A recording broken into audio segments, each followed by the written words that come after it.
الحمد لله وكفى وسلام على عباده الذين اصطفى أما بعد قال الله تبارك وتعالى في القرآن المجيد فأعوذ بالله من الشيطان الرجيم بسم الله الرحمن الرحيم يا أيها الذين آمنوا اتقوا الله حق تقاته ولا تموتن إلا وأنتم مسلمون قال رسول الله صلى الله عليه وسلم لا يؤمن أحدكم حتى أكون أحب إليه من والده وولده والناس أجمعين وقال رسول الله صلى الله عليه وسلم من تشبه بقوم فهو منهم أو كما قال عليه الصلاة والسلام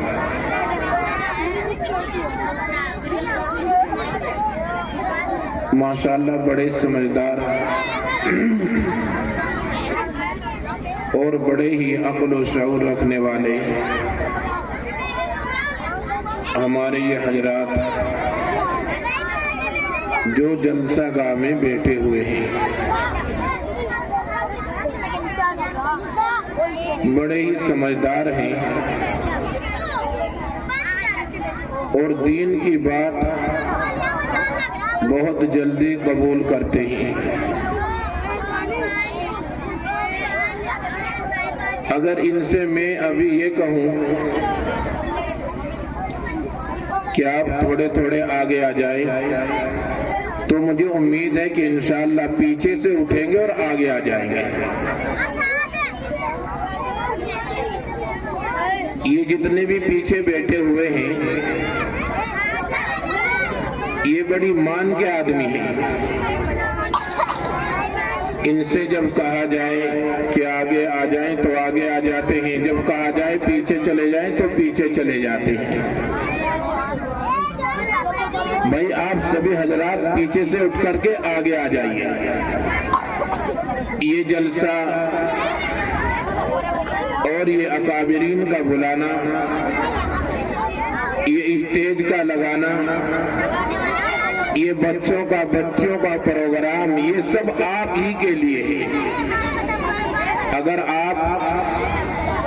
سنجیدگی سے بیٹھیں گے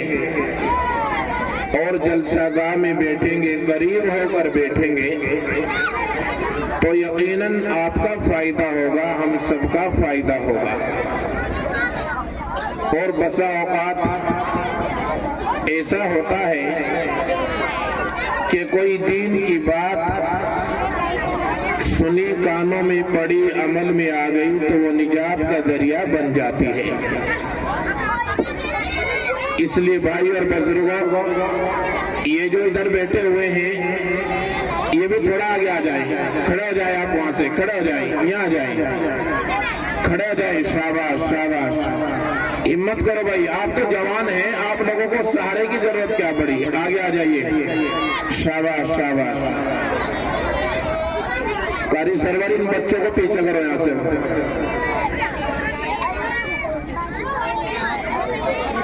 محترم بزرگوں، یہ جلسہ جہاں آپ تشریف فرما ہیں اور کافی دیر سے اپنے علماء کو سن رہے ہیں، اکابرین کی تقاریر سے مستفید ہو رہے ہیں، چلو میں پیچھے چلو، یہاں پہ پیچھے یقیناً پیچھے چلے جاؤ، پیچھے چلو، پیچھے۔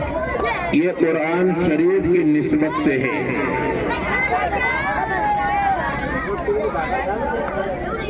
یہ نسبت بہت بڑی چیز ہوتی ہے۔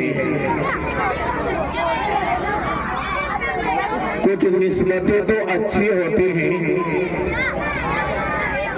اور کچھ نسبتیں بری ہوتی ہیں۔ آپ اللہ کا شکر ادا کریں کہ آپ اچھی نسبت کے ساتھ جڑے ہوئے ہیں اور یہ نسبت تو وہ نسبت ہے کہ جس نسبت سے بڑھ کر دنیا میں کوئی دوسری نسبت نہیں ہو سکتی. یہ نسبت تو وہ نسبت ہے کہ جس نسبت کا تعلق جناب نبی کریم صلی اللہ علیہ وسلم کی ذات اقدس سے ہے. یہ نسبت تو وہ نسبت ہے کہ جس نسبت کا رشتہ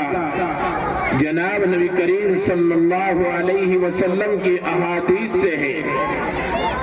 یہ نسبت تو وہ نسبت ہے کہ جس نسبت کا تعلق دین سے ہے، قرآن سے ہے، شریعت سے ہے، احادیث سے ہے. اور یہ نسبت وہ نسبت ہے کہ جس نسبت کا تعلق اصحاب صفہ سے ہے. تو بھائی اور بزرگوں، کہنے کا مقصد یہ ہے کہ آپ بہت بڑی نسبت کے ساتھ جڑے ہوئے ہیں. اس لیے دین کی جو بات آپ کے سامنے کہی جائے، آپ کے سامنے بتائی جائے،